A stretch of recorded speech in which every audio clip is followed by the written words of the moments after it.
Hello दोस्तों, exercise 3.4 में आगे बढ़ेंगे। क्वेश्चन नंबर 6 तक हम लोगों ने देखा था। अभी क्वेश्चन नंबर 7 देखिए। बहुत सारे क्वेश्चंस ऐसे हैं कि जिनको हम लोगों ने पहले डिस्कस किया था, तो उस हिसाब से है। मतलब आप लोग उनको ट्राई कर सकते हो ऐसे। तो मैं चाहूँगा कि मैं सिर्फ हिंट दे दूँ उस टाइप के क्वेश्चन की। हाँ, अगर नया टाइप है तो उसके अंदर कैसे करना है वो मैं थोड़ा सा अच्छे से बताऊँगा डिटेल में। तो अभी जैसे आप देख रहे थे, हम लोग इंटीग्रेशन निकाल रहे फंक्शन का with the help of partial fraction. तो आपको जो फंक्शन दिया गया है वो रैशनल फंक्शन है, और उसको हम पार्शियल फ्रैक्शंस में कन्वर्ट करेंगे और फिर हम लोग उसको इंटीग्रेट करने वाले हैं। तो इसके अंदर हम लोगों ने दो तरीके के फंक्शंस देखे थे कि जिनमें आपका न्यूमरेटर जो है उसका डिग्री लेस रहेगा डिनोमिनेटर से, और दूसरा टाइप है न्यूमरेटर का डिग्री ग्रेटर रहेगा डिनोमिनेटर से। तो अगर न्यूमरेटर का डिग्री ग्रेटर रहता है तो हम लोग डिनोमिनेटर से पहले उसको डिवाइड करते हैं और फिर प्रॉब्लम लंबा हो जाता है, ठीक है ना। लेकिन वही करना पड़ता है। और अगर न्यूमरेटर का डिग्री लेस है डिनोमिनेटर से, तब तो आप डायरेक्टली पार्शियल फ्रैक्शन वाला स्टेप करेंगे, है ना। तो ये चीज हमने देखी थी। अब उसके बाद में जब पार्शियल फ्रैक्शन अप्लाई करना है, मतलब उसको दिए हुए फंक्शन को, रैशनल फंक्शन को पार्शियल फ्रैक्शन के फॉर्म में लिखना है, तो उस समय आपके डिनोमिनेटर में आप दिए हुए पॉलिनोमियल को फैक्टर्स के फॉर्म में, लीनियर फैक्टर्स के फॉर्म में लिखते हो, और जितने फैक्टर्स है उतने कांस्टेंट लेते हो, ठीक है। तो हम लोगों ने अब तक एक टाइप देखा था कि जिसके अंदर ये फैक्टर्स जो है वो डिफरेंट टाइप के हैं, मतलब एक भी फैक्टर रिपीट नहीं हो रहा। अगर फैक्टर्स रिपीट होते हैं तो क्या करना है, ये आज हम लोग देख सकते हैं, ठीक है। तो चलिए बढ़ेंगे आगे। Question number 7। तो जहां जहां जरूरत नहीं है, ज्यादा होगा नहीं कि मैं वहां हिंट देके आगे चलूंगा। सो क्वेश्चन नंबर 7 के अंदर फंक्शन दिया है 12x² minus 2x minus 9 divided bye 4x² minus 1 into x plus 3। तो बेटा आप अगर देखेंगे यहाँ पर, तो सबसे पहले आपको ये देखना है कि डिग्री, न्यूमरेटर का डिग्री है 2 और डिनोमिनेटर का डिग्री, देखो ये दोनों फैक्टर्स मल्टीप्लाइड के फॉर्म में है। तो इसका x टर्म और इसका x टर्म आप सिर्फ मल्टीप्लाई करके देखना कितना पावर बनता है। तो 3 पावर बन रहा है, इसका मतलब हाईएस्ट पावर डिनोमिनेटर का 3 है। तो degree of denominator is 3 and degree of numerator is 2। तो इसका मतलब न्यूमरेटर का डिग्री छोटा है, इसलिए आप डायरेक्टली इसमें वर्क कर सकते हैं। लेकिन यहाँ पर अगर आप देखेंगे तो क्या इसको लीनियर फैक्टर के फॉर्म में लिखा जा सकता है, तो बिल्कुल लिखा जा सकता है। कैसे, देखिए आप इसको लिख सकते हो 12x² minus 2x minus 9 divided bye, इसको आप लिखेंगे 2x minus 1 and 2x plus 1 into x plus 3, और यहाँ पर आएगा dx। तो इसको आपने क्या लिखा, 4x² को आपने लिखा 2x whole square minus 1 square, that is ये बन गया a² माइनस b², जिसको आप लिख रहे हो a minus b into a plus b। अब आपको पता है कि नीचे वाले का डिग्री ज्यादा है, ऊपर वाले का छोटा है, तो आप डायरेक्टली पार्शियल फ्रैक्शन की तरफ चले जाएंगे। सो आप this function 12x² minus 2x minus 9 divided by 2x minus 1 into 2x plus 1 into x plus 3 is equals to, आप लिखेंगे। अब आपके पास कितने फैक्टर्स है बेटा, लीनियर फैक्टर्स कितने हैं डिनोमिनेटर में, 3 फैक्टर्स है। तो आप 3 कांस्टेंट्स लेंगे, तो इसको आप कैसे लिखेंगे, a by 2x minus 1 plus b by 2x plus 1 and plus c by x plus 3। So आपको क्या करना है, इसका एलसीएम निकालना है। तो तीनों भी डिफरेंट है, तो तीनों का मल्टीप्लिकेशन आएगा, LCM that is 2x minus 1 2x plus 1 and x plus 3, ठीक है। और यहाँ पर क्या होगा, a का डिनोमिनेटर छोड़ के बाकी जो बचे दो डिनोमिनेटर्स है उससे इसको मल्टीप्लाई करना है, क्योंकि आपका एलसीएम क्या है, ये है। तो यहाँ पर जो भी है उसको छोड़ के इस एलसीएम में जो दिखता है उससे मल्टीप्लाई करना है। तो वो कौन होता है, बाकी बचे दोनों के डिनोमिनेटर्स। तो a को मैं मल्टीप्लाई करूंगा बाकी दोनों के डिनोमिनेटर से, that is 2x plus 1 into 2x plus into x plus 3, plus b को मल्टीप्लाई करना पड़ेगा इससे और इससे, that is 2x minus 1 into x plus 3, plus c को मल्टीप्लाई करेंगे हम लोग इन दोनों से, that is 2x minus 1 into 2x plus 1 से, ठीक है। So this is 12x² minus 2x minus 1 minus 9 divided by 2x minus 1 2x plus 1 and x plus 3, ठीक है। तो ये कैंसिल हो जाएंगे, तो आपके पास क्या बचेगा, 12x² minus 2x minus 9 which is equals to a 2x plus 1 x plus 3 plus b 2x minus 1 x plus 3 plus C 2x minus 1 into 2x plus 1। अब अगर आप यहाँ पर देखेंगे बेटा तो आपको ए बी सी के वैल्यूज निकालने हैं। कैसे निकाले जाएंगे ए बी सी के वैल्यूज? तो x के लिए अब आपको अगर a का वैल्यू निकालना है तो b और c के अंदर कॉमन फैक्टर कौन सा है? 2x माइनस 1 है। तो x की जगह पर ऐसा नंबर रखो कि ये 0 बन जाए, तो x की जगह पर रख सकते हो आप 1/2। अगर यहाँ पर 1/2 रखेंगे तो 2 को कैंसिल हो जाएगा, 1 माइनस 1 0, तो ये भी 0 बनेगा और ये भी 0 बनेगा। तो आप a का वैल्यू निकाल सकते हो। So put x is equal to 1/2, you will get value of a। तो ये x इज इक्वल टू 1/2 दोनों साइड में रखना है। इससे पहले भी हम लोगों ने काफी बार किया है। अब आपको b का वैल्यू निकालना है, तो a एंड c को 0 बनाना है। तो a और c 0 कैसे बनेंगे? इन दोनों के अंदर कॉमन फैक्टर कौन है? 2x प्लस 1 है। सो 2x प्लस 1 को 0 बनाने के लिए x की जगह पर क्या रखूं मैं? Minus 1/2। So put x is equal to minus 1/2 and you will get value of b। ठीक है, b का वैल्यू निकालो। Then we have to find value of c। अगर c का वैल्यू निकालना है तो a और b में कॉमन कौन है? x प्लस 3 है। So put x is equal to minus 3। तो आपको इसको 0 बनाना है, तो ये 0 कैसे बनेगा? x की जगह पर माइनस 3 आएगा। सो x की जगह पर माइनस 3 अगर आता है तो ये 0 बनता है। तो a और b 0 बन जाएगा, तो आपको मिलेगा c का वैल्यू। तो एक बार a b c का वैल्यू मिल गया तो उसको यहाँ पर रख दो, तो आप इस दिए हुए फंक्शन की जगह पर रिप्लेस कर सकते हो इस फंक्शन को, और ये फंक्शन का इंटीग्रेशन तो काफी आसान है। ठीक है बेटा, तो इस तरीके से मैंने आप लोगों को 7th का हिंट दे रखा है।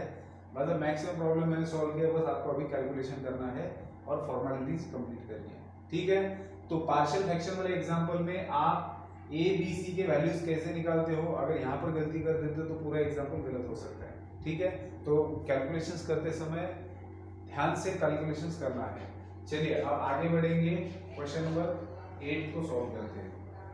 देखो जिस क्वेश्चन में कुछ अलग ट्रिक यूज किया है उस क्वेश्चन को टिक करके रखना है, ताकि जब आप उसको रिवाइज करेंगे तो आप लोग उस क्वेश्चन का रिवीजन जरूर करेंगे। बाकी क्वेश्चन छोड़ भी देंगे तो वो आपके लिए ट्रिवियल हो सकते हैं, लेकिन जो क्वेश्चन दिक्कत देते हैं उनको टिक मार्क करके रखना है, ताकि रिवीजन के टाइम उसके ऊपर ध्यान चला जाए। अब क्वेश्चन नंबर 8 देखेंगे बेटा, तो फंक्शन दिया है 1/x times x raise to 5 plus 1 into dx। ठीक है, अब क्या करेंगे हम लोग? अभी यहाँ पर अगर आप देखेंगे तो अंदर x रेज़ टू 5 है, बाहर x दिया हुआ है। तो अगर मैं x रेज़ टू 5 से ऊपर और नीचे मल्टीप्लाई करता हूँ तो मैं मेथड ऑफ सब्स्टिट्यूशन यूज करके इसको सॉल्व कर सकता हूँ, क्योंकि वैसे तो मेरे पास अभी मुझे कोई मतलब ऑल्टरनेटिव नहीं दिख रहा कि मैं कोई फॉर्मूला यूज करूँ या फिर सब्स्टिट्यूशन करूँ। तो ये क्वेश्चन टिक करने जैसा है, क्योंकि इसके अंदर जो एडजस्टमेंट किया गया है वो ध्यान में रखने जैसा है। ये एडजस्टमेंट हमें बताता है कि कुछ फंक्शंस ऐसे भी आएंगे जिसके अंदर सब्स्टिट्यूशन करने के लिए हमें सामने से अपनी तरफ से कुछ और एडजस्टमेंट करना पड़ेगा, है ना। वो चाहते तो x रेज़ टू 4 ऊपर और नीचे x रेज़ टू 5 बाहर दे सकते थे ताकि आप लोग सीधा सब्स्टिट्यूशन करें, लेकिन वो चाहते हैं कि आप लोग इतना थोड़ा सा दिमाग लगाए इसके अंदर। और एक बार इस एग्जांपल में लगाया तो इस टाइप के अगर अलग एग्जांपल आते हैं तो आप लोग खुद सोच सकते हो इस तरीके से। तो यहाँ पर हम लोग क्या कर रहे हैं, यहाँ पर हम नीचे और ऊपर x रेज़ टू 4 से मल्टीप्लाई कर रहे हैं। सो यहाँ पर ऊपर x रेज़ टू 4 से मल्टीप्लाई किया, नीचे भी x रेज़ टू 4 से मल्टीप्लाई किया। अब नीचे का x और x रेज़ टू 4 बन जाएगा x रेज़ टू 5 और ब्रैकेट एज इट इज रहेगा। अब सब्स्टिट्यूशन किसकी जगह पर आएगा? x रेज़ टू 5 की जगह पर। Put x raise to 5 is equal to t, क्योंकि x रेज़ टू 5 की जगह पर सब्स्टिट्यूशन t आने के बाद में जब हम इसको डिफरेंशिएट करेंगे विद रिस्पेक्ट टू x तो आपको क्या मिलेगा? x रेज़ टू 5 का डेरिवेटिव आएगा 5 times x raise to 4 which is equal to dt/dx। ठीक है ना, तो आप x रेज़ टू 4 की जगह पर रिप्लेसमेंट क्या कर सकते हो? x raise to 4 into dx को इधर ले आए, 5 को इधर लेके गए, dt/5। Therefore I is equal to आपको मिलेगा integral of x raise to 4 dx की जगह पर आएगा dt/5 और x रेज़ टू 5 की जगह पर आएगा t। तो आपको मिलेगा t इंटू टी प्लस 1 और यहाँ पर आएगा dt/5। ठीक है, तो आपको मिल रहा है 1/5 integral of 1/t times t plus 1 into dt। ठीक है, अब अगर आप यहाँ पर देखेंगे तो आप चाहो तो यहाँ पर पार्शियल फ्रैक्शन अप्लाई कर सकते हो, क्योंकि ये भी तो फैक्टर्स है। तो लेकिन क्योंकि ये बहुत आसान होता है, देखिए आप अगर सिंपल एडजस्टमेंट करेंगे इस वाले केस में 1/5 इंटीग्रल ऑफ, आप एडजस्टमेंट क्या कर सकते हो? 1 की जगह पर क्या आप ऐसे नहीं लिख सकते t प्लस 1 माइनस टी? तो इससे क्या होगा, dt कैंसिल होगा और 1 एज इट इज रहेगा। तो 1 की जगह पर आपने क्या लिखा न्यूमरेटर में, आपने लिखा t + 1 - t। अब इस एडजस्टमेंट से आपको फायदा क्या हो रहा है, देखिए आप इसको एक टर्म बना दो और डिनोमिनेटर को सेपरेट कर दो। तो जब आप डिनोमिनेटर को सेपरेट करते हो तो t + 1 divided by t * t + 1 मिलेगा minus t by t * t + 1, और ये dt से मल्टीप्लाई किया यहाँ पर। सो t + 1 यहाँ पर कैंसिल होगा, dt कैंसिल हो जाएगा, तो बचा क्या इंटीग्रल में, इंटीग्रल ऑफ 1/t। आप इंटीग्रेशन को भी सेपरेट करते हैं, dt माइनस यहाँ पर ब्रैकेट डाल देते हैं क्योंकि 1/5 दोनों को मल्टीप्लाइड है, 1/t dt, और यहाँ पर क्या बचा, इंटीग्रल ऑफ 1/t + 1 dt। ठीक है, सो आपको मिल रहा है 1/5 ब्रैकेट के अंदर, इसका इंटीग्रेशन क्या आएगा, log ऑफ mod t माइनस इसका इंटीग्रेशन आएगा log ऑफ mod t + 1, ठीक है, प्लस c। तो फाइनली आपको आंसर क्या मिल रहा है, 1/5 log of t by t + 1 mod के अंदर प्लस c। आप रिसब्स्टिट्यूशन कर देंगे, t की जगह पर जो भी लिखा था उसको फिर से रख देंगे, क्योंकि जिस फंक्शन को इंटीग्रेट कर रहे हैं, जिस वेरिएबल के अंदर वो फंक्शन है, उसी वेरिएबल के अंदर हमें उसका इंटीग्रेशन भी चाहिए होता है। तो t की जगह पर रखेंगे x⁵5, सो आपको मिलेगा log of mod x⁵5 divided by x⁵5 + 1 plus c।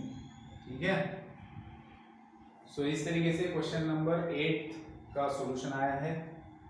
तो ये क्वेश्चन इसलिए अच्छा था क्योंकि इसके अंदर एक एडजस्टमेंट करे बिना आप आगे नहीं बढ़ सकते थे, तो ये इसलिए अच्छा क्वेश्चन बनता है जिसको आप लोग अच्छे से ध्यान में रखेंगे। तो आप लोग इसको पॉज करके लिख सकते हो बेटा, हम आगे बढ़ेंगे। अभी क्वेश्चन नंबर 9 के अंदर फंक्शन दिया है 2x² - 1 divided bye x⁴ plus 9 times x² plus 20 dx। ठीक है, अब क्या करना है, सबसे पहले तो देखेंगे degree of numerator is less than degree of denominator. चलिए अब बात करते हैं इसके फैक्टर्स की। तो हम लोग यहाँ पर क्या करेंगे, कन्वीनियंस पर्पस के लिए हम लोग x² की जगह पर t रख सकते हैं, है ना, ताकि हम लोग इसके फैक्टर्स आसानी से निकाल सकते हैं, मतलब इसको पार्शियल फ्रैक्शन फॉर्म में आसानी से कन्वर्ट कर सकते हैं। सो ये वो वाला सब्स्टिट्यूशन नहीं कि जिसके अंदर dx भी dt में कन्वर्ट हो रहा है, हम लोग सिर्फ कैलकुलेशन के पर्पस के लिए, समझ में आने के लिए हम लोग क्या कर रहे हैं, x² की जगह पर t रख रहे हैं। सो x² की जगह पर t रखने के बाद में आपको क्या मिलेगा, integral of 2t - 1 divided bye, नीचे क्या बन जाएगा, x⁴ को आप लिखेंगे x² का स्क्वायर, तो वो बन जाएगा t² प्लस 9t प्लस 20, और ये dx एज इट इज। ठीक है, तो अब आपके पास नीचे फैक्टर्स क्या क्या बनते हैं, नीचे वाले को फैक्टर के फॉर्म में लिखेंगे, लीनियर फैक्टर्स के फॉर्म में। तो इसको अगर मैं इसके अगर फैक्टर्स बनाता हूँ तो इसके फैक्टर्स आएंगे plus 5t plus 4t plus 20, t common निकल गया तो t + 5 बचा, प्लस 4 कॉमन निकल गया तो t + 5 बचा। तो दोनों में से t + 5 कॉमन निकला तो t + 4 बच गया है।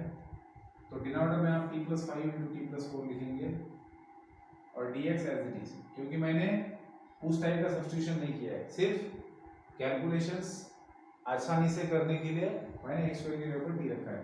अब आप लोग इसको पार्शियल फ्रैक्शन में कन्वर्ट करो। सो 2t - 1 बाय, अब मैं डायरेक्टली लिख सकता हूँ क्योंकि डिनोमिनेटर तो वैसे भी कैंसिल होने वाला है, तो चलिए एक स्टेप लिख देता हूँ मैं, t + 5 × t + 4 which is equals to, दो अलग अलग फैक्टर्स है तो दो कांस्टेंट आएंगे, एक कांस्टेंट के नीचे एक फैक्टर प्लस दूसरे कांस्टेंट के नीचे दूसरा फैक्टर। ठीक है, तो आप लोगों को मिलेगा 2t - 1, तो 2t - 1 is equals to cross multiplication t + 4 plus b × t + 5, और डिनोमिनेटर तो वैसे भी कैंसिल हो रहा है। अब बेटा अब हम लोग क्या करेंगे, a और b का वैल्यू निकालेंगे, कैसे, पुट t इक्वल्स टू -5, तो आपको a का वैल्यू मिलेगा, तो कितना मिलेगा a का वैल्यू, t का वैल्यू -5 रखने से 2 × -5 लेफ्ट हैंड साइड में, 2 × -5 -1 is equal to, right hand side में ये 0 बन जाएगा और यहाँ पर आपको मिलेगा -1। सो ये मिल रहा है -11 इज इक्वल टू a × -1, तो फाइनली a का वैल्यू मिल रहा है 11। अब b का वैल्यू निकालते हैं, b का वैल्यू निकालने के लिए put t is equal to -4, तो t का वैल्यू -4 रखेंगे तो 2 in bracket -4 -1 is equal to b in bracket -4 + 5, तो आपको मिलेगा b, और यहाँ पर आपको मिल रहा है -9, तो b का वैल्यू है -9। अब a का वैल्यू और b का वैल्यू आपको मिल चुका है, तो इस वैल्यू को आप लोग इसके अंदर रख सकते हो। तो इसका कन्वर्जन हो जाएगा किस तरीके से, आप इसको पॉज करके लिखेंगे बेटा, तो ये कन्वर्ट हो जाएगा यहाँ पर a का मतलब 11 बाय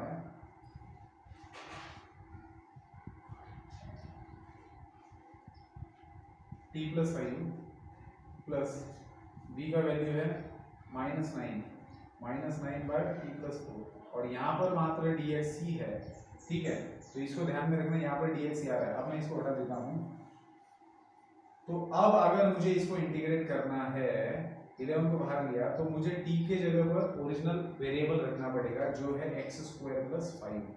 अब ये dx मैं इसको सेपरेट करूंगा, -9 1 बाय x² + 4 dx है। तो बेटा अब इसको तो आपको पता है कैसे सॉल्व करना है, इसको आप लिख सकते हैं x² + √5 का square dx -9 integral of x² + 2 का स्क्वायर dx। तो ये आपका x² + a² वाला सीन बन रहा है। So 11 × 1 by a tan inverse x by a, that is x by √5 -9 × 1 by tan inverse of x by a plus c, ठीक है।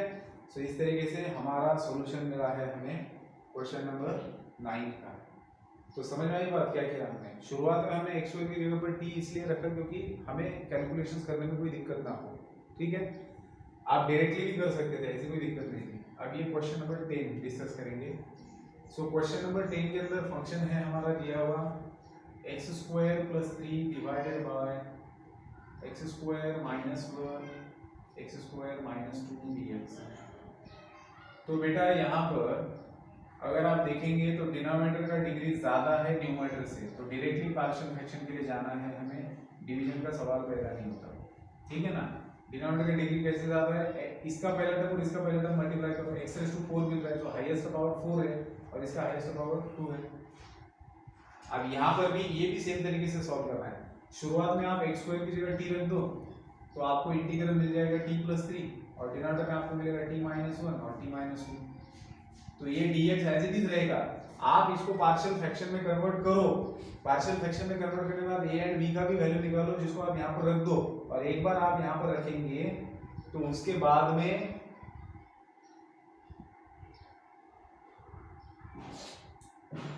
में आप फिर इसको इंटीग्रेट करने के लिए t की जगह फिर x² रख देंगे, ठीक है। तो x² = t सिर्फ हम लोग पार्शियल फ्रैक्शन में कन्वर्ट करने के लिए यूज करेंगे, मतलब ये वो वाला सब्स्टिट्यूशन नहीं जहां पर dx चेंज हो रहा है dt में, ठीक है ना। तो ध्यान रखना है। तो ये पिछले एग्जांपल जैसा है, इसलिए मैं इसको आपको होमवर्क के लिए दे रहा हूं। आगे बढ़ेंगे क्वेश्चन नंबर 11 की तरफ। क्वेश्चन नंबर 11, तो क्वेश्चन नंबर 11 के अंदर है 2x divided by 2 + x² × 3 + x² dx। अब यहाँ पर सब्स्टिट्यूशन आ सकता है x² की जगह पर t, क्योंकि यहाँ पर 2x है, तो आप यहाँ पर पुट x² = t रखेंगे और इसको डिफरेंशिएट भी करेंगे, differentiate with respect to x। तो आपको क्या मिलेगा, 2x = dt/dx। सो आप 2x dx की जगह रिप्लेस कर सकते हो dt को। तो 2x dx की जगह dt को रिप्लेस करो, तो इंटीग्रल ऑफ आपको मिलेगा 1/2 + t × 2 + t × 3 + t, और dx की जगह पर आ रहा है dt। अब इसको सॉल्व करने के लिए ये तो काफ़ी आसान है, क्या करेंगे, इसका एडजस्टमेंट किया जा सकता है, इसके बारे में सोचेंगे। तो आपको क्या एडजस्टमेंट में क्या करना होता है कि एक वेरिएबल, देखो ये दोनों भी ऊपर आने चाहिए और ये दोनों भी न्यूमरेटर में आने चाहिए, और दोनों के बीच में एडिशन और सब्ट्रैक्शन का साइन चाहिए, ताकि जब आप इसको सेपरेट करेंगे डिनोमिनेटर को, तो एक एक कैंसिल हो जाएगा और स्टैंडर्ड फॉर्म में आएगा, जिसका आप इंटीग्रेशन निकाल सकते हो। तो लेकिन आप जब इसको लिख रहे हो तब आपको 1 को मेंटेन करना होता है। तो कोशिश करेंगे इसको लिखने की, कैसे लिखेंगे, चलिए 3 + 2 को मैं पहले लिखता हूँ क्योंकि इसके अंदर 3 ग्रेटर है, और 2 + 3 मैंने बाद में लिखा। अब ऑब्वियसली t को हटाना है तो इसका सब्ट्रैक्शन करना ही होगा, तो मैंने इसका सब्ट्रैक्शन किया, डिवाइडेड बाय 2 + t × 3 + t है मेरे पास। तो ऊपर मेरे पास सिर्फ 1 था, तो 1 की जगह पर मैंने ये लिखा है, तो क्या ये जायज है लिखना, इसको चेक करेंगे हम लोग। तो जब ब्रैकेट खोलेंगे तो 3 माइनस 2 1 बना रहेगा और t माइनस टी कैंसिल हो जाएगा। मतलब ऐसा हम लोग लिख सकते हैं। अब इससे क्या आसान हो गया, जब आप डिनोमिनेटर को सेपरेट करेंगे तो 3 plus T divided by 2 plus T into 3 plus T minus integral of 2 plus T divided by 2 plus T into 3 plus T into D T. अब यहाँ पर क्या हो रहा है बेटा, 2 प्लस टी कैंसिल हो रहा है, यहाँ पर 3 प्लस टी कैंसिल हो रहा है।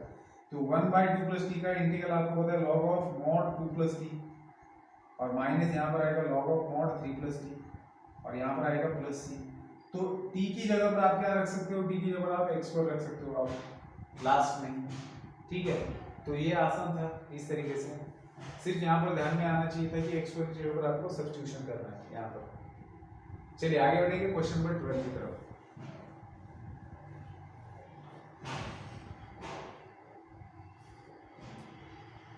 Question number 12, 2 raise to x है divided by 4 raise to x minus 3 times 2 raise to x minus 4 dx।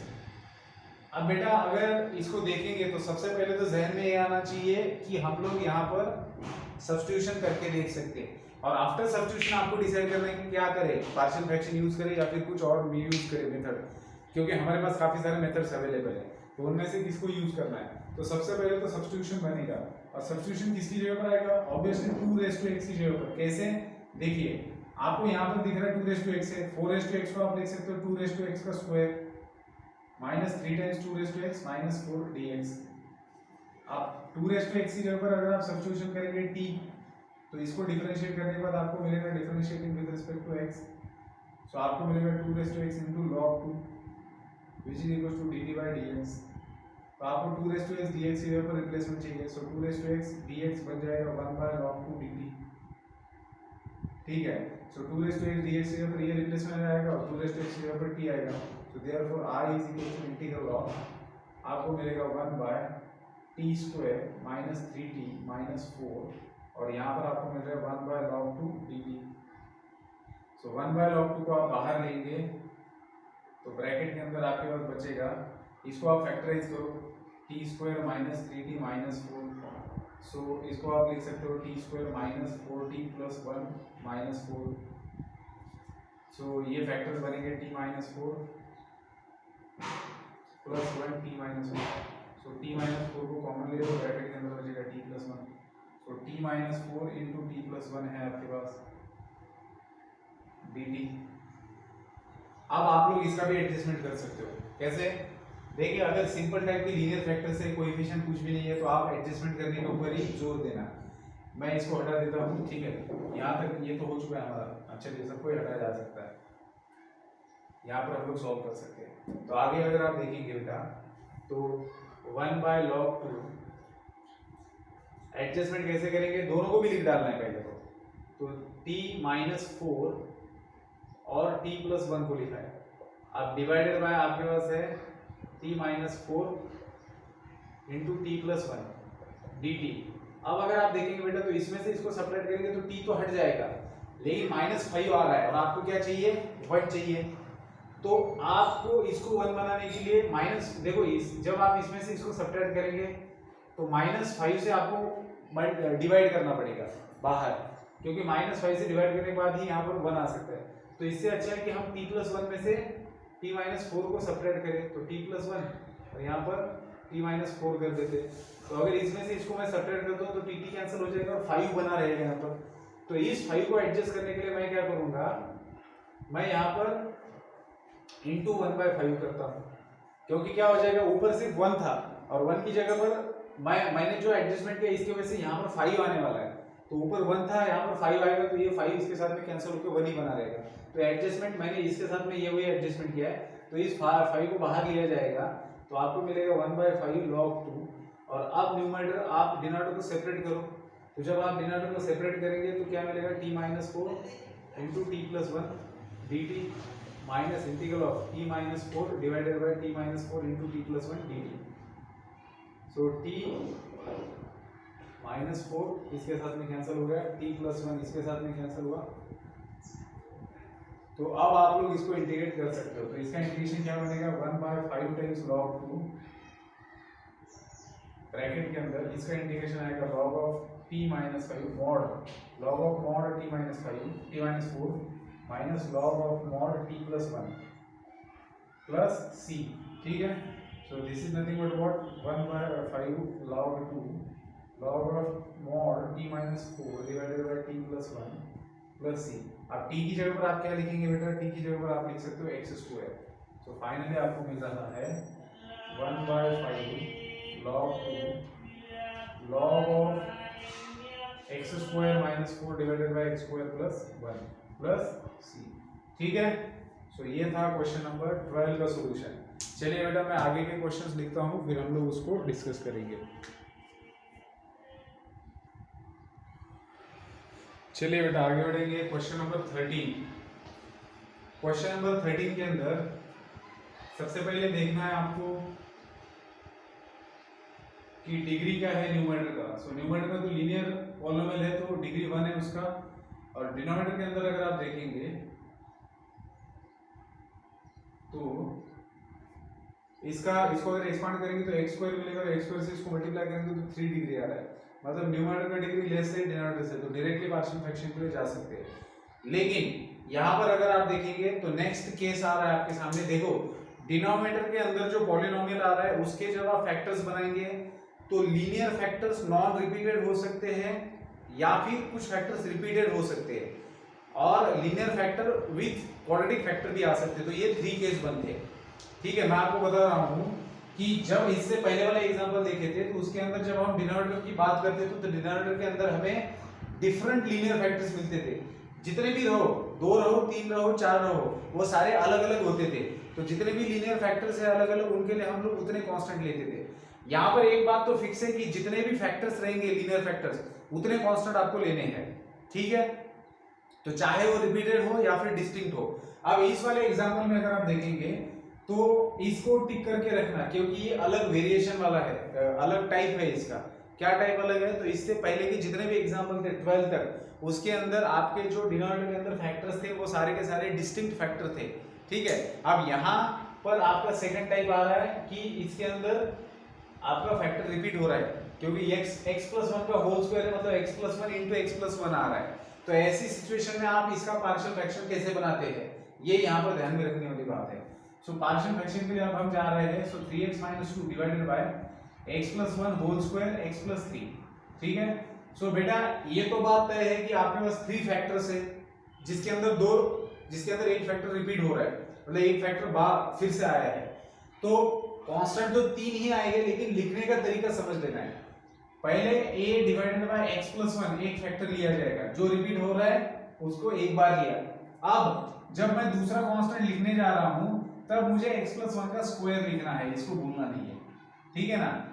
मतलब जब फैक्टर्स रिपीट होते हैं तब कैसे लिखा जाता है, पहले लीनियर फैक्टर, फिर लीनियर फैक्टर जो भी है, जो भी रिपीट हो उसका square second function second constant के साथ में। अगर मान लीजिए यहाँ पर x प्लस 1 का क्यूब होता तो मैं क्या करता, plus c by x plus 1 का क्यूब लिखता, मतलब ये एज इट इज लिखता प्लस ऐसे लिखता।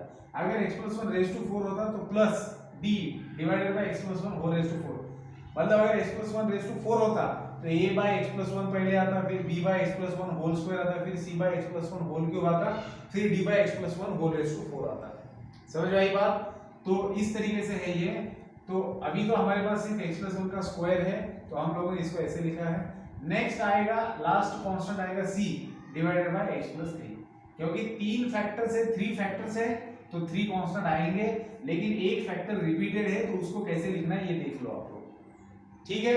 अब प्रोसेस सेम, एलसीएम निकालना है तो एलसीएम क्या निकलेगा, x प्लस 1 होल स्क्वायर आएगा इंटू x प्लस 3 आएगा। देखो जिसको एलसीएम निकालना समझ में नहीं आता वो लेफ्ट में देखे, जो भी यहाँ पर लिखा हुआ रहता है वही हमारा एलसीएम होता है, ठीक है ना। लेकिन आना चाहिए एलसीएम निकालना, ठीक है। तो ये एलसीएम आ गया। अब a को किससे मल्टीप्लाई किया जाए, तो देखो एलसीएम डिनोमिनेटर में x प्लस 1 का होल स्क्वायर है और x प्लस 3 है, तो a के डिनोमिनेटर में x प्लस 1 ऑलरेडी है, ठीक है। तो कितना है x प्लस 1 की कमी है, 1 x प्लस 1 की कमी है और x प्लस 3 की कमी है, क्योंकि डिनोमिनेटर आपका x प्लस 1 का होल स्क्वायर है। तो x प्लस 1 से मल्टीप्लाई करेंगे और x प्लस 3 से मल्टीप्लाई करेंगे।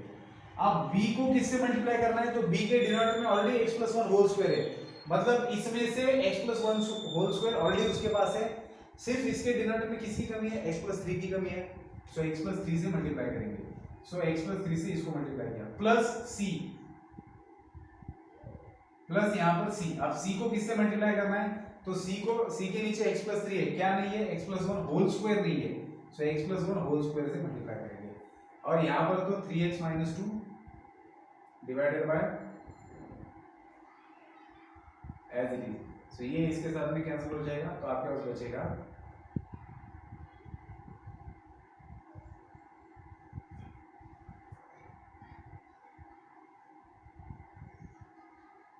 ठीक है। चलिए आगे बढ़ा जाए। अभी तो आपको अभी टारगेट है एबीसी के वैल्यूज निकालना। अब यहाँ पर देखना दिक्कत क्या आती है, ठीक है। जब आप एबीसी के वैल्यूज निकालने जाएंगे तो देखिए, अगर आपको ए का वैल्यू निकालना है तो बी और सी को जीरो करना पड़ता है। अब अगर बी को जीरो करने की बात करेंगे तो एक्स का वैल्यू -3 रखना पड़ेगा, लेकिन एक्स का वैल्यू -3 रखने से बी जीरो हो जाएगा, सी नहीं जीरो होगा, और ए भी जीरो हो जाएगा। तो एक्स का वैल्यू -3 रखने से ए और सी जीरो हो रहा है, मतलब ए और बी जीरो हो रहा है, तो सी का वैल्यू निकल रहा है, ठीक है। फिर एक्स का वैल्यू -1 रखने से, एक्स का वैल्यू -1 रखने से ए और सी जीरो हो रहा है, बी का वैल्यू निकल रहा है। मतलब अगर आपको ए का वैल्यू निकालना है तो कैसे निकालेंगे आप ए का वैल्यू, दिक्कत है ना, क्योंकि ए का वैल्यू निकालने के लिए इन दोनों को जीरो करना पड़ेगा। तो सबसे पहले हम लोग क्या करते हैं, ऐसे सिचुएशन में जब भी रिपीटेड फैक्टर्स रहेंगे तब ऐसे सिचुएशन में आप बी और सी का वैल्यू पहले निकाल लो, मतलब जो भी कांस्टेंट्स के वैल्यू निकाल सकते हो पहले वो निकाल लो, फिर लास्ट के बारे में सोचना है। तो सबसे पहले हम लोग क्या करेंगे, बी और सी का वैल्यू निकाल लेते हैं, ठीक है। तो अभी बी का वैल्यू निकालने के लिए हमें क्या करना पड़ेगा, तो इसको जीरो बनाएंगे, तो इसको जैसे जीरो बनाएंगे ये अपने आप जीरो बन जाएगा। तो x की जगह पर क्या रखेंगे, -1, सो पुट x = -1। x -1 रखना है इस इक्वेशन में, तो लेफ्ट हैंड साइड में आपको मिलेगा -5 विच इज इक्वल टू -1, यहाँ पर रखा तो -5 विच इज इक्वल टू, ये जीरो हो गया, ये भी जीरो हो गया, तो बचा क्या आपके पास b टाइम्स -1 + 3, तो आपके पास मिला है आपको -5 is equal to b times 2, तो b का वैल्यू आपको मिल रहा है -5/2, b का वैल्यू आपको -5/2 मिला। अब put x is equal to, x का वैल्यू आप क्या रखना है, x का वैल्यू, अब आपको b का वैल्यू निकल गया, आपको c का वैल्यू निकालना है, तो x का वैल्यू -3 रख दो, तो x का वैल्यू अगर -3 रखेंगे तो ये और ये दोनों जीरो हो जाएंगे। अब x का वैल्यू -3 यहाँ पर रखा तो -9 -2 बन जाएगा, -11 विच इज इक्वल टू -3 हम लोगों ने यहाँ पर रखा है, सो -3 + 1 बन जाएगा -2, -2 का स्क्वायर बन जाएगा 4, तो आपको मिल रहा है 4c, तो c का वैल्यू आपको मिलेगा -11/4। सो b और c का वैल्यू मिल गया है। अब जाते हैं a के वैल्यू निकालने की तरफ। चलिए अब क्या किया जाए, तो हम लोग क्या कर सकते हैं, x की जगह पर 0 रखेंगे। x की जगह पर 0 रखने से क्या फायदा होगा, देखिए x की जगह पर 0 रखने से, देखो अब तो हम लोग कुछ भी रख सकते हैं x की जगह पर, क्योंकि दिक्कत क्या आ रही थी, हम लोग x की जगह पर कुछ भी रखते तो b और c 0 नहीं हो रहा था, लेकिन अभी हमारे पास b और c के वैल्यूज है तो हमारा काम आसान बन गया है। अब अगर मैं x की जगह पर 0 रखता हूं तो चाहे b और c कैंसिल ना हो, लेकिन b और c के मेरे पास वैल्यू है, इसलिए मैं वो वैल्यू निकाल सकता हूं। तो b is equal put x is equal to, मैं लिखूंगा 0, अगर मैं x की जगह पर 0 रखता हूं तो मुझे क्या मिलेगा, देखो यहाँ पर 0 रख दिया तो लेफ्ट हैंड साइड में बचा सिर्फ -2, और राइट हैंड साइड में क्या बच रहा है आपका, ये 0 बन गया, ये 0 बन गया, सो इस ब्रैकेट में 1 बचा, इस ब्रैकेट में 3 बचा, 3 × 1 3 और 3a बचा, प्लस यहाँ पर क्या बचेगा 3b, और यहाँ पर बचेगा 3, यहाँ पर बचेगा 0 रखेंगे तो सिर्फ c बचेगा, ठीक है। सो -2 टाइम्स, अब a का वैल्यू क्या है मेरे पास, a का वैल्यू है, a का वैल्यू ही नहीं है, निकालना है मुझे, प्लस b का वैल्यू क्या है मेरे पास -5/2, जो इसके अंदर रखूंगा मैं, तो b का वैल्यू मैंने लिखा -5/2, प्लस c का वैल्यू है मेरे पास -11/4, सो -2 टाइम्स 3a -15/2 -11/4, ठीक है।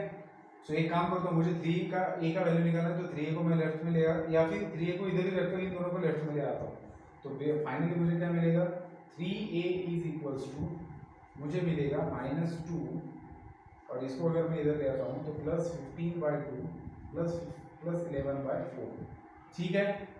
सो 15/2 को मैं लेफ्ट में ले आया और इसको भी ले आया। चलिए अब मेरे पास है 3a इज इक्वल्स टू, अब मैं इसका एलसीएम निकालता हूँ। तो एलसीएम है इसका आता है 4, ठीक है। तो इसका एलसीएम आ गया 4, तो इसको मुझे मल्टीप्लाई करना पड़ेगा 4 से, क्योंकि इसके नीचे कुछ भी नहीं है। तो ये बन जाएगा -8, इसको मुझे मल्टीप्लाई करना पड़ेगा 2 से, तो ये बन जाएगा 30, और इसको मुझे किसी से भी मल्टीप्लाई करने की जरूरत नहीं है। So 3a is equals to 30 minus 8 बन जाता है 28, 28 प्लस 10 32 प्लस 1 33, तो 33 डिवाइडेड बाय 4। सो 3 से इसको डिवाइड करेंगे तो 11/4 आपको मिल जाएगा। तो ए का वैल्यू आपको फाइनली मिला 11/4। अब बेटा आपको ए बी एंड सी तीनों का वैल्यू मिला है, तो हम लोग अभी हमारा टारगेट क्या था, इसको रिप्लेस करना था हमें इस टाइप के फंक्शन से।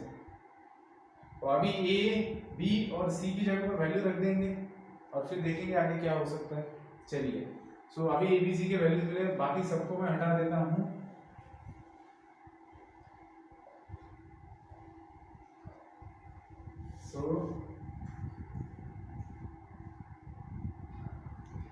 Therefore I is equals to integral of a की जगह पर मैं क्या लिखूंगा 11/4, b की जगह पर क्या लिखूंगा -5/2 और c की जगह पर आएगा -11/4, ठीक है।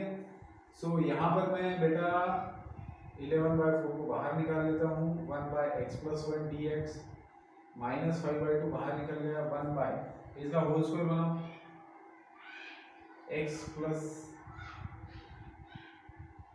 या फिर आप इसका डायरेक्टली इंटीग्रेशन भी निकाल सकते हो, क्योंकि x + 1 का होल स्क्वायर है तो इसको ऊपर ले जाके आप x + 1 का -2 बन जाएगा। तो आप x⁻n वाला फॉर्मूला इसको अप्लाई कर सकते हो आराम से, ठीक है। तो इसको ऐसे ही इसको ऊपर ले जाते हैं, x + 1 whole raise to -2 dx लिखेंगे, और यहाँ पर -11/4 इंटीग्रल ऑफ 1/x + 3 dx, ठीक है। तो यहाँ पर अगर आप देखेंगे तो 11/4 log ऑफ mod x + 1 -5/2, इसको आपको मिलेगा x + 1 रेज़ टू +1 करेंगे तो -1 बचेगा divided by -1, -11/4 log of mod x + 3 + c। सो बेटा आपको मिल रहा है 11/4 log ऑफ mod x + 1, ये माइनस प्लस 5/2 बचेगा इंटू 1/x + 1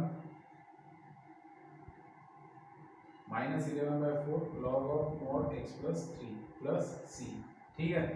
सो इस तरीके से आएगा आपका आंसर, ठीक है बेटा।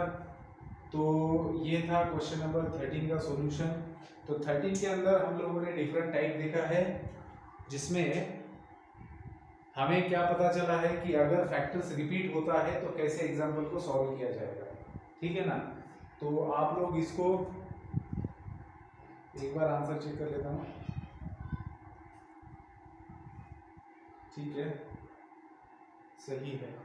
बस उन लोगों ने 11/4 को कॉमन लेके लॉग की प्रॉपर्टी यूज की, question rule log of x + 1/x + 3 आप इसको लिख सकते हो, ठीक है। तो इस तरीके से था 13 का सॉल्यूशन। चलिए आगे बढ़ते हैं क्वेश्चन नंबर 14 की तरफ।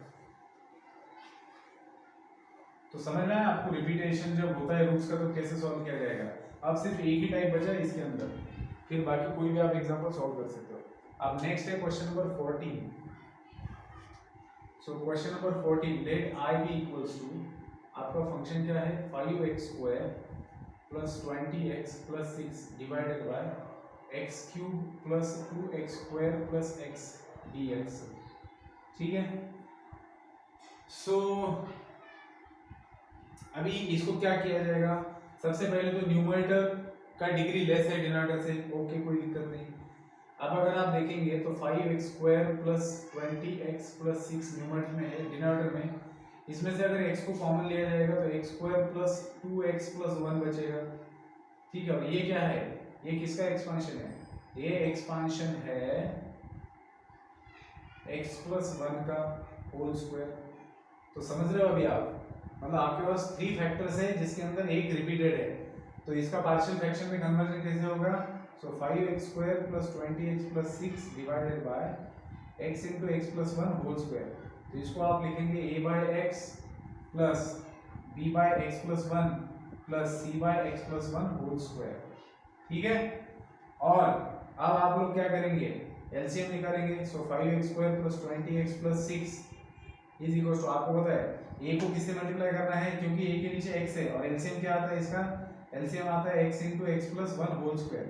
ठीक है, सो a को मल्टीप्लाई करेंगे x + 1 होल स्क्वायर से, फिर प्लस b को किससे मल्टीप्लाई करना है, b को x × x + 1 से मल्टीप्लाई करना है, क्योंकि b के नीचे सिर्फ x + 1 है, एक x + 1 कम है, 1x + 1 इज कम लेस, सो उससे मल्टीप्लाई किया और x भी नहीं है उसके नीचे, प्लस c को मल्टीप्लाई करेंगे सिर्फ x से, सो इसके नीचे का और इसके नीचे का डिनोमिनेटर चला जाएगा, तो बचेगा 5x² + 20x + 6 which is equal to a in bracket x + 1 whole square plus b into x + 1 plus c into x।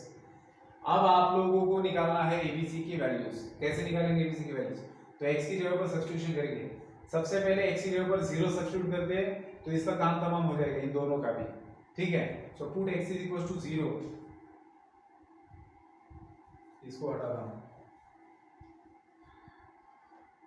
Put x = 0, तो आपको क्या मिलेगा, जब आप x की जगह पर 0 रखेंगे तो b और c 0 हो जाएगा और लेफ्ट हैंड साइड में भी ये दोनों टर्म 0 हो जाएगा, सिर्फ 6 बचेगा। सो 6 = यहाँ पर 0 रखा तो a बचा, तो a का वैल्यू सस्ते में मिल गया, बिल्कुल सस्ते में, a का वैल्यू 6 मिला है। अब निकालना है b का वैल्यू, तो ऊपर का आप पॉज करके लिख लेना बेटा, मैं हटा देता हूँ। अब कौन सा, अब हमें निकालना है b का वैल्यू, तो b का वैल्यू कैसे निकलेगा, अगर x = -1 रखते हैं, मतलब x की जगह 0 भी नहीं लग सकते, कुछ भी नहीं, चलिए c का वैल्यू निकालते हैं। c का वैल्यू निकाला जा सकता है, पुट x = -1, सो x = -1 रखेंगे तो लेफ्ट हैंड साइड में क्या मिलेगा, -1 का स्क्वायर 1 आता है, सो 5 - 20 + 6 इज इक्वल टू, ये 0 बन जाएगा, ये 0 बन जाएगा और यहाँ पर आपको मिलेगा -c। सो ये क्या मिल रहा है, 5 + 6 11 और -20 होता है -9, सो c, सो ये पॉजिटिव बन जाएगा, तो c का वैल्यू मिलेगा फाइनली 9। तो c का वैल्यू आपको 9 मिला है, a का वैल्यू आपको 6 मिला है, तो अब b का वैल्यू निकाला जा सकता है। तो देखो b का वैल्यू निकालने का एक और तरीका है, क्या है कि आप अगर x² के कोएफिशिएंट को कंपेयर करें, देखो आप वैसे भी निकाल सकते हो b का वैल्यू, जैसे पहले निकाला था, कुछ भी x की जगह पर वैल्यू रख दो अभी 0 को छोड़ के, जैसे मान लीजिए x की जगह पर आप 1 रखते हो तो आपके पास c और a का वैल्यू ऑलरेडी अवेलेबल है, तो आप कैलकुलेट करके निकाल सकते हो। लेकिन उससे भी एक आसान तरीका बताता हूँ, देखो आप लोग कंपेयर करके भी तो वैल्यूज निकाल सकते हो। अब तक कंपैरिजन वाला सीन क्यों यूज नहीं किया था फंडा, क्योंकि हमारे पास बाकी चीजें आसान थी। अब यहाँ पर कैलकुलेशन बढ़ेंगे अगर आप x की जगह पर वैल्यू रखेंगे, उससे अच्छा आप देखिए bx से अंदर के x को मल्टीप्लाई किया तो आपको मिलेगा bx², ठीक है, और यहाँ पर इसको अगर एक्सपांड करते हो तो x² आपको मिल रहा है और उस x² को इससे मल्टीप्लाई करेंगे तो ax² आपको मिलेगा। तो इस पूरे को अगर सिंपलीफाई करते हो तो आपको x² के दो टर्म्स मिलने वाले हैं, एक मिलने वाला bx² और दूसरा है ax²। इस बात को समझना पड़ेगा कि पूरे के अंदर x² के कितने टर्म्स है, तो x² के सिर्फ दो टर्म्स है, तो वो है ax² और bx²। तो इनमें से x² को कॉमन निकालेंगे तो आपको मिलेगा a + b। सो अब आप कंपेयर करके इन दोनों को, क्योंकि इधर x² का कोएफिशिएंट 5 है और इधर x² का कोएफिशिएंट a + b आ रहा है, इस बात को समझना है। तो आप डायरेक्टली लिख सकते हो by comparing a + b is equal to, क्या लिख सकते हो, 5। तो आपको a का वैल्यू मिला हुआ है कितना, 6, सो b का वैल्यू कितना हो जाएगा, -1। तो ये एक तरीका है सॉल्व करने का। अदरवाइज अगर आपको ये नहीं समझ में आता है तो आप सिंपली x की जगह पर कोई भी एक छोटा वैल्यू रख दो, 1 रख दो, तो भी आप इसको कैलकुलेट करेंगे तो b का वैल्यू आपको -1 मिलेगा। तो इस तरीके से आपने abc के वैल्यूज निकाले, उसको रख दो उसके अंदर और कैलकुलेट करो तो आपको उसका आंसर मिल जाएगा। ठीक है, मैं एक बार टाइम देख लेता हूँ, तो है एक एग्जाम्पल हो सकता है 15 वाला, तो चलिए 15 का मैं हिंट दे देता हूँ आपको।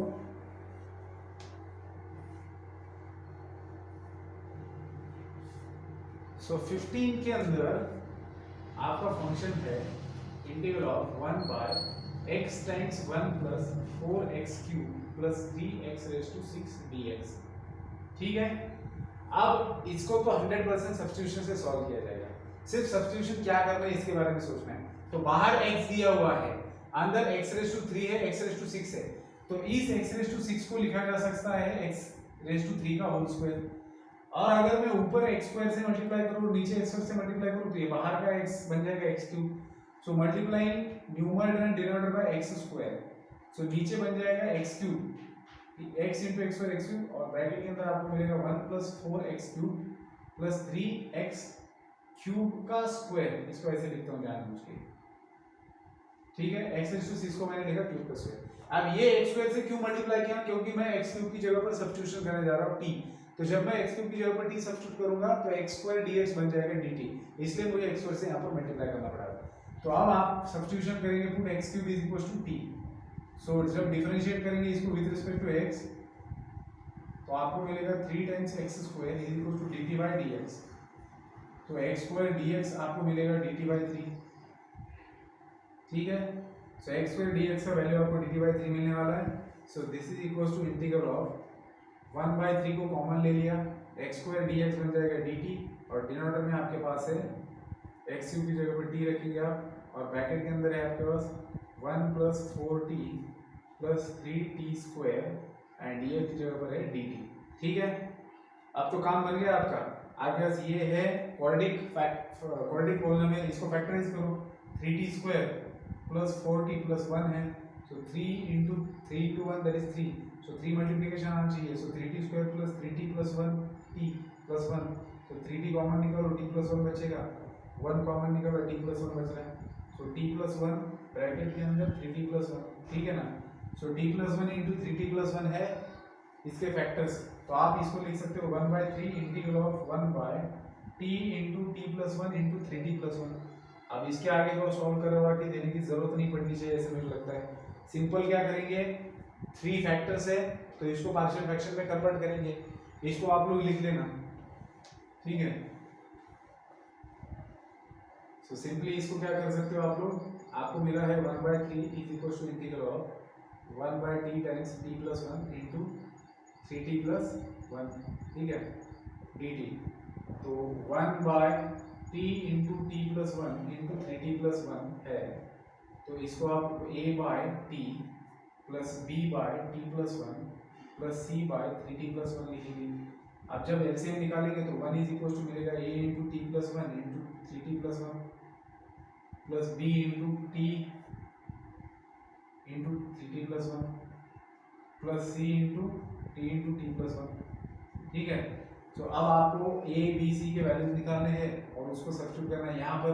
तो जैसे आप इंटीग्रेट करेंगे, जब फाइनल इंटीग्रेशन मिल जाएगा आपको, तब t की जगह पर सब्स्टिट्यूट कर देना x क्यूब को, तो आपका आंसर आ जाएगा, ठीक है। सो ये था क्वेश्चन नंबर 15 का सॉल्यूशन।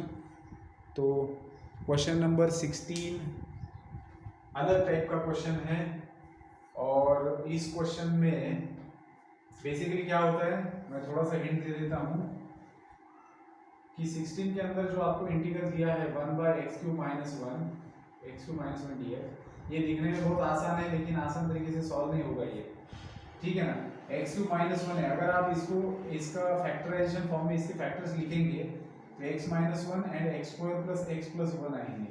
अब दिक्कत ये है कि इसको हम फर्दर फैक्टराइज नहीं कर सकते, इसके लीनियर फैक्टर्स नहीं बना सकते, क्योंकि बनाएंगे तो कॉम्प्लेक्स में चले जाएंगे, तो हम लोग इसके लीनियर फैक्टर्स नहीं बना पाएंगे। और आपके पास ये लीनियर है, मतलब अब ये थर्ड टाइप आपके सामने आ रहा है कि जो आपका डिनोमिनेटर है, डिनोमिनेटर में आपके पास पहले क्या थे, डिस्टिंक्ट लीनियर फैक्टर्स थे, फिर हमने कुछ एग्जांपल देखे जिनके अंदर रिपीटेड है लीनियर फैक्टर्स और डिस्टिंक्ट भी है, कुछ अलग है और कुछ कोई एक फैक्टर रिपीट हो रहा है 2 या 3 बार। अब यहाँ पर क्या है, एक लीनियर फैक्टर और एक क्वाड्रेटिक फैक्टर है। ऐसे सिचुएशन में आपको इसको पार्शियल फ्रैक्शन में कैसे कन्वर्ट कर सकते हो, सो 1/x - 1 x² + x + 1। देखो फैक्टर्स चाहे 2 हो, एक लीनियर है और एक क्वाड्रेटिक है, तो दोनों को मिला के डिग्री क्या बन रही है 3, तो 3 कांस्टेंट आएंगे आपके, ठीक है ना।